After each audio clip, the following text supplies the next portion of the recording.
முருகனுக்கு மாலை அணிந்து விரதம் இருக்கும் சரியான முறைகள் என்னென்ன அப்படிங்கறத நம்ம பார்க்கலாம். முருகப்பெருமானின் அருளை பெறுவதற்கு எத்தனையோ விதமான வழிபாடுகள், விரத முறைகள் இருக்கு. சுவாமி ஐயப்பனைப் போலவே முருகப்பெருமானுக்கும் மாலை அணிந்து விரதம் இருப்பது அப்படிங்கிறது இருக்கு. சபரிமலைக்கு மாலை அணிந்து விரதம் இருக்கும் முறைகள் அனைவருக்குமே தெரியும். ஆனா முருகனுக்கு அதிகபட்சம் எத்தனை நாட்கள் விரதம் இருப்பதற்கான முறை அப்படிங்கறத பத்தி நம்ம பலருக்கும் பலவிதமான குழப்பங்கள் இருந்துகிட்டு இருக்கு. தைப்பூசம், பங்குனி உத்திரம், கார்த்திகை, தை மாதங்கள் மட்டும் இல்லாமல் ஐப்பசி மாதத்துல வரக்கூடிய மகா கந்த சஷ்டியின் போதும் பலரும் மாலை அணிந்து விரதம் இருக்கும் வழக்கமும் இருக்கு. முருகனுக்கான வழிபாட்டு விரத நாட்கள் நெருங்கி வரும் நேரத்துல முறையாக மாலை அணிந்து விரதம் இருக்கும் முறைகளை இங்கு தெரிந்து கொள்ளலாம். முருகப்பெருமானை வழிபடுறவங்களும் முருகப்பெருமானுக்கு மாலை அணிந்து விரதம் இருக்கும் பக்தர்களின் எண்ணிக்கை நாளுக்கு நாள் அதிகரித்து கொண்டுதான் வருது. பலரும் முருகப்பெருமானுக்கு மாலை அணிந்து விரதம் இருக்கணும் அப்படின்னு ஆசையா இருக்காங்க. ஆனா மாலை அணியும் முறையும் அது பத்தின சரியான முறையில புரிதல் இல்லாம தவிர்க்கப்படுறாங்க. பல பக்தர்கள் அப்படி முருகனுக்கு மாலை அணிந்து விரதம் இருக்கும் சரியான முறை தெரியாத பக்தர்களுக்கு இந்த வீடியோ பயனுள்ளதாக இருக்கும். முருகனுக்கு மாலை அணியறதுக்கு முன்னாடி தெரிந்து கொள்ள வேண்டியவை என்னென்னு பார்க்கலாம். மாலையை தேர்வு செய்யும் முறை மற்றும் மாலை அணிய ஏற்ற நாள். முருகனுக்கு மாலை அணியறப்ப 108 மணிகள் கொண்ட ருத்ராட்ச மாலை மட்டுமே அணியணும். மொத்தம் 2 ருத்ராட்ச மாலை அணியணும். அதுல ஒரு மாலை பிரதானம். இதுல முருகப்பெருமானின் திருவுருவம் பொறித்த டாலர் அணிஞ்சுக்கணும். மற்றொன்று துணை மாலை. இதுல டாலர் அணிய வேண்டியது அவசியம் இல்லை. சஷ்டி திதி, கிருத்திகை மற்றும் விசாக நட்சத்திரம், செவ்வாய்க்கிழமை ஆகிய நாட்கள்ல மாலை அணிஞ்சுக்கலாம். தங்களோட பிறந்த நட்சத்திரம் அன்று கூட மாலை அணிந்து கொள்ளலாம். மாலை அணியும் முறை என்னென்னு பார்க்கலாம். மாலை அணியிறவங்க தங்களோட தாய், தந்தை, குரு போன்றவர்கள் மூலமா மாலை அணிஞ்சுக்கலாம். அதற்கு வாய்ப்பு அமையாதவங்க ஏதேனும் ஒரு ஆலயத்துக்கு போயிட்டு அங்க உள்ள அர்ச்சகரை முருகனா பாவிச்சு அவர் மூலம் அணிந்து கொள்ளலாம். தானாக அணிந்து கொள்ளக்கூடாது. மாலை அணியிற நாளைக்கு முன்னாடி நாளிலிருந்து விரதத்தை ஆரம்பிக்கணும். உதாரணமா நீங்க செவ்வாய்க்கிழமை அன்னைக்கு மாலை அணியிறீங்கன்னா திங்கட்கிழமையிலிருந்து விரதத்தை ஆரம்பிக்கணும். விரத விதிமுறைகள் என்னென்ன அப்படிங்கிறத பார்க்கலாம். பாய், தலையணை போன்றவற்றை பயன்படுத்தக்கூடாது. வெறும தரையில இல்லைன்னா உங்களோட வேஷ்டியை விரிச்சு தான் படுக்கணும். செருப்பு அணியக்கூடாது. முடி திருத்தம், முடி சவரம் செய்யக்கூடாது. மது, புகை போன்ற பொருட்களை பயன்படுத்தக்கூடாது. தாம்பத்திய சிந்தனை அறவே கூடாது.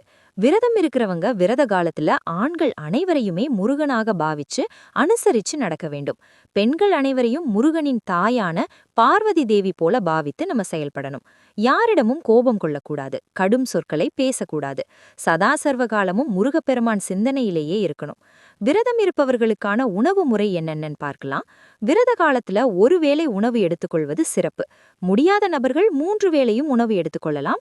ஆனால் அரை வயிறு மட்டுமே சாப்பிடணும். வயிறு நிறைய சாப்பிடக்கூடாது. சைவ உணவு வகைகளை மட்டுமே எடுத்துக்கொள்ளணும்.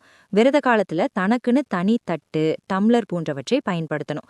நம்ம வீட்ல உள்ள பெண்கள் வீட்டுக்கு விளக்கா இருந்தா அவங்கள பார்க்க கூடாது. முடிஞ்சா அவங்கள விட்டு விலகி இருப்பது மிகவுமே நல்லது. விரத காலத்துல கடைபிடிக்க வேண்டியவை என்னென்னு பார்க்கலாம். பச்சை கலர் வேஷ்டி அணிஞ்சுக்கணும். சட்டை இருந்தாலும் அணிஞ்சுக்கலாம். மேலே பச்சை கலர் துண்டு அணிவது மிகவும் முக்கியமானது. உத்தியோகத்துல இருப்பவங்க பணி நேரம் தவிர மற்ற நேரங்கள்ல அணிஞ்சுக்கலாம். அது தவறில்லை. பெண்களுக்கு பச்சை நிறத்திலான சேலையை அணியணும். தினமும் சூரிய உதயத்துக்கு முன்னாடி குளிச்சுட்டு முடிந்த வரையில 7 மணிக்குள்ள குளிச்சிடணும். நம்ம உடைகளை நாமே துவைக்கணும். மாலை ஒரு முறை குளிக்கணும். 2 வேளைகளும் தலை குளிக்கணும் அப்படிங்கிறது முக்கியமானது.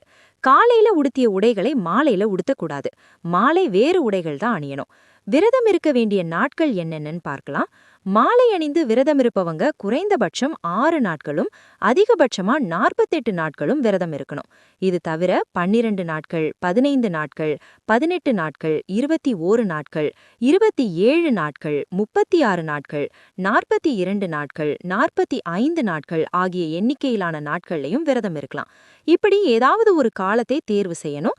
அதுக்கு தகுந்த மாதிரி விரதம் இருக்கலாம். அது ரொம்ப தவறு கிடையாது. மகா கந்த சஷ்டி விரதம் 7 நாட்கள் கடைபிடிக்கணும். ஏதாவது ஒரு கோரிக்கை இல்லைனா வேண்டுதலை முன் வச்சு முருகனை வேண்டி மன உறுதியுடன் விரதம் இருக்க வேண்டும். திருதியுடன் விரதம் இருப்பவர்கள் 48 நாட்கள் விரதம் இருக்கலாம். முருகனுக்கு இருக்கக்கூடிய மிக நீளமான விரதமாக இது கருதப்படுகிறது. மேற்கூறிய விரத முறைகள் அனைத்தும் பெண்களுக்கும் பொருந்தும். இருந்தாலும் அவங்க தங்களோட மாதவிடாய் காலத்தை கணக்கில் கொண்டு 15 நாட்கள் மட்டுமே விரதம் இருந்தால் போதுமானது. மாலையை கழட்டுவதற்கான முறைகள் என்னென்னு பார்க்கலாம். எந்த இடத்துல நம்ம மாலை அணிந்து கொள்கிறோமோ அந்த இடத்தில்தான் கழட்ட வேண்டும். உதாரணத்திற்கு நீங்க திருச்செந்தூருக்கு முருகனுக்கு உங்க ஊரிலிருந்து மாலை அணிந்து போகிறீர்கள் என்றால் என்னவென்றால், திருச்செந்தூர் போயிட்டு வந்ததுக்கு அப்புறம், சாமி தரிசனம் செய்ததுக்கு அப்புறம் வீட்டுக்கு வந்து பூஜை செய்த பிறகு மாலையை கழற்றிக் கொள்ளலாம். நீங்களாக கழற்றக்கூடாது. யார் மாலை அணிவித்தார்களோ அவர்கள்தான் கழட்ட வேண்டும். இதில் கூறப்பட்டுள்ள முறைகள் அனைத்தையுமே அவசியம் கடைபிடிக்கத்தான் வேண்டும். மாலை அணிந்த விரதம் இருப்பவர்கள் தங்களோட சூழ்நிலையை ஆராய்ந்து அதற்கு தகுந்தாற் போல விரதம் இருக்க வேண்டும். முருகப்பெருமானுக்கு அனைவரும் மாலை அணிந்து விரதம் மேற்கொள்வோம்.